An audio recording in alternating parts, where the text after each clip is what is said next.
Okay, how to play Yahtzee. So I've talked about my coming out experience, and now I want to go over some of the changes that I went through in my first year on HRT. As with everything medical transition related, your mileage may vary, so it's hard to get a good understanding of exactly what to expect, especially when it comes to mental and emotional changes, which is what I'm going to talk about today. When you begin HRT, your doctor gives you a list of the expected changes, a rough timeline, and potential risks. I can't speak to all medical professionals on this one, but my doctor also told me about possible mood and mental changes that I might have when I start testosterone. Of course, it was hard to actually give a list of specifics because people are complicated. Physical changes are pretty much a guarantee, and usually, but not always, happen within the same time frame for people. Emotional changes and just general brain stuff is a little bit harder to predict, both because it's so very case by case and also because it's generally pretty understudied.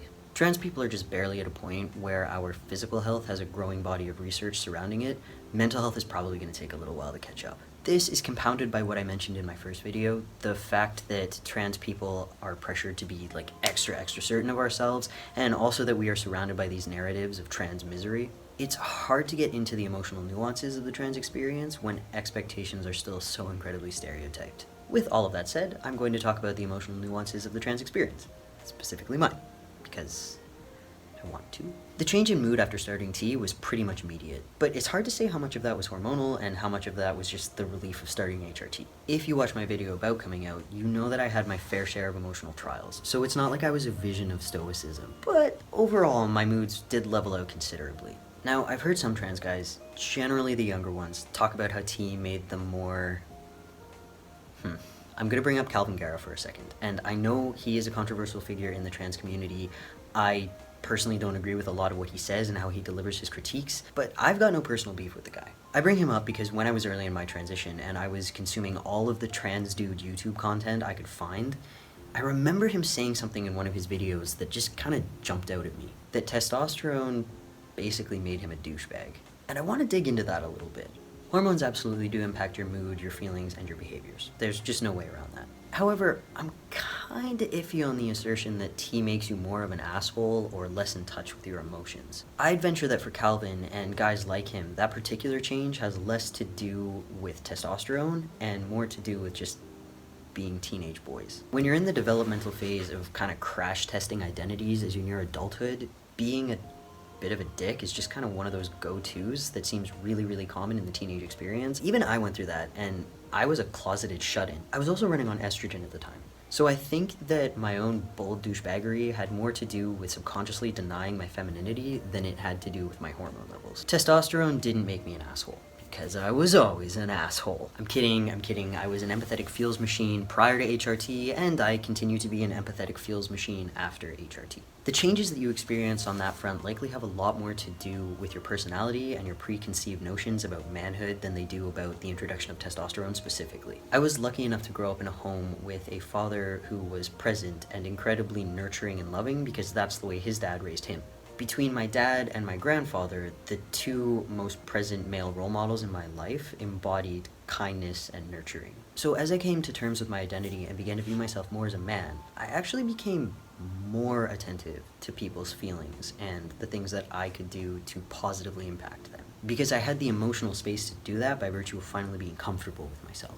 I also felt a greater responsibility to carry these traits of being kind and nurturing because I think that Western culture's popularized idea of what it is to be a man is severely lacking in those particular traits. I will say though that certain impulses did change. The way I experience anger now is way more direct than it was before. I remember one occasion where I was standing out in the street, just waiting for the bus, and a friend of mine was walking by, and I didn't notice him. He just walked over and playfully nudged me as he was passing, and I turned around, ready to fight. I wasn't going to, because I'm an adult who could control my feelings, but my initial impulse was like, I'm gonna turn around and shove this asshole back. And that's not really something that I ever went through prior to starting testosterone.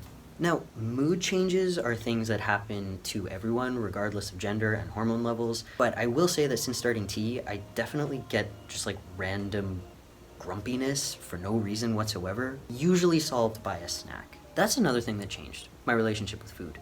Now, I was told that I would definitely get hungrier, and I did, sort of, but it was more how I experience hunger. I think when you're on a female hormone system, your body has very, very specific needs because of certain things that it goes through. So food cravings are very, very intense. Like, your body tells you, you need this particular thing at this particular time, and nothing else is going to cut it, which is part of why it feels like a personal slight if somebody were to eat that thing that you had put aside because you knew you needed it. Testosterone food cravings are generally just food, any food.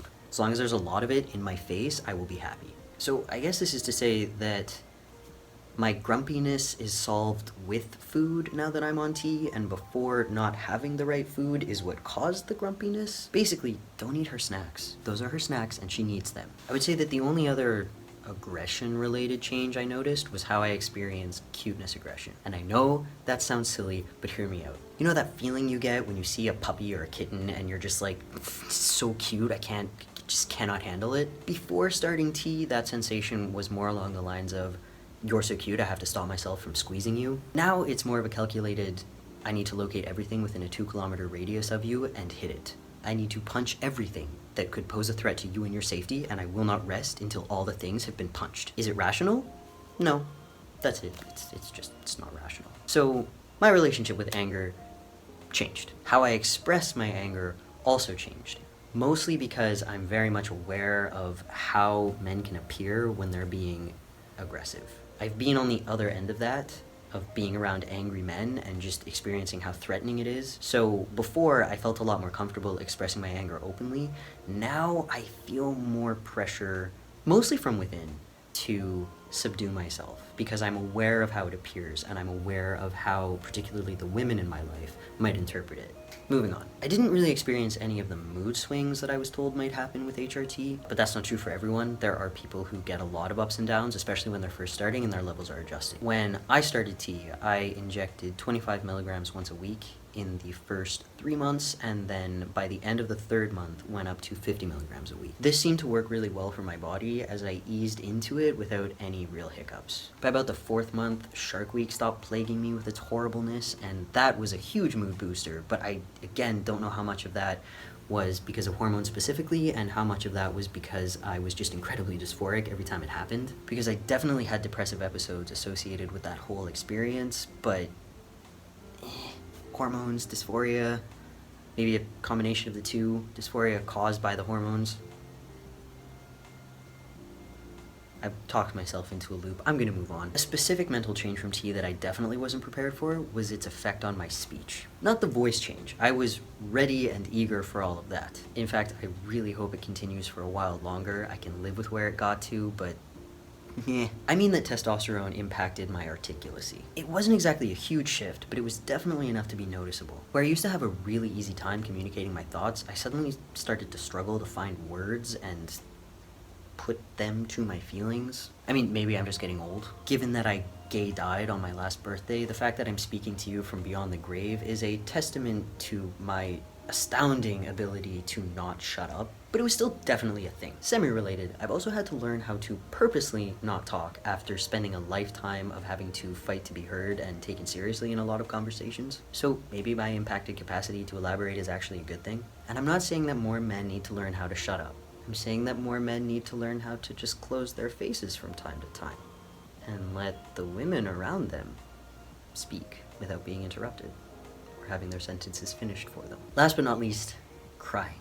Prior to starting testosterone, I was firmly in the camp of men cry less because of social conditioning. But since starting HRT, my tune on that one has definitely changed. I do think there's something chemical at play. And I say this as someone who likes crying. I'm pale as heck, and my eyes are green and get completely bloodshot, so I look like a demonic monstrosity from another world when I cry. Which is to say, it trumps my vanity, and that tells you how seriously I take a good cry. I actively miss being able to shed tears over things that are lighter than personal tragedy. I mean, really bad stuff happening obviously still gets me, but there ain't much relief in it because even after the cry, the bad thing is still the case, so I don't really get to feel better. I just feel sad, cry, continue to feel sad. Not every trans person on testosterone experiences this change, but if you are someone who's approaching the journey, be aware of the possibility that it might happen. Despite my best efforts and all of the Dodo's dog rescue videos,